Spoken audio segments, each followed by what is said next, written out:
On January 15, 1995, in Garden City, Kansas, 15-year-old Rachel Pratt went missing. Rachel was a smart and athletic student. She was performing in her band group with her mother, Jan, attending the concert. Jan went to work late that night, and the rest of the family watched the movie and went to bed.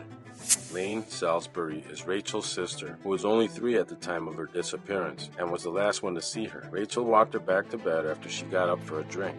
Rachel's mom, Jan, called home to check in, but the phone line was busy. Jan remembers having a bad feeling, thinking it was strange for someone to be on the phone at midnight, so she came home from work early at 2 a.m. When she got back, she found Rachel had left behind clothes from the band concert and her Letterman jacket. Jan stayed up all night waiting for Rachel to come home. Jan also remembers that around 5 a.m., she heard a car driving by her home and recognized the car to be that of a boy Rachel was seeing at her high school. By the next day, Rachel's family called police.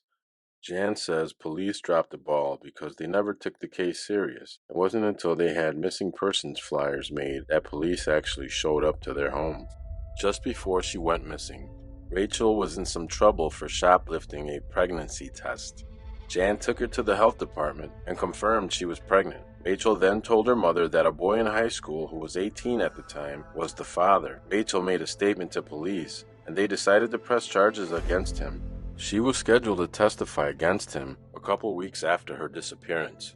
Those charges were later dropped after Rachel went missing.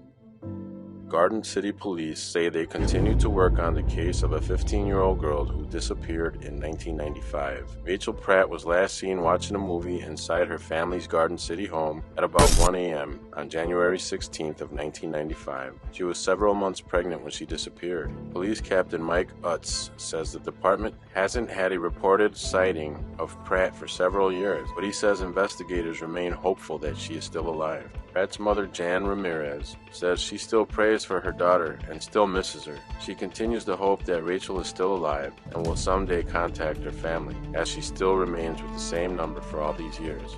Rachel has been missing for 28 years now. There's a very good chance that she is no longer with us, but if anyone has any information on Rachel's disappearance, please contact the Garden City Police Department. True crime podcast channel called Crime Cakes. She is a dog mom, a baker, and a true crime podcast maker. So if you're into true crime like myself, go check her out and give her a follow. Until next time, thanks for watching.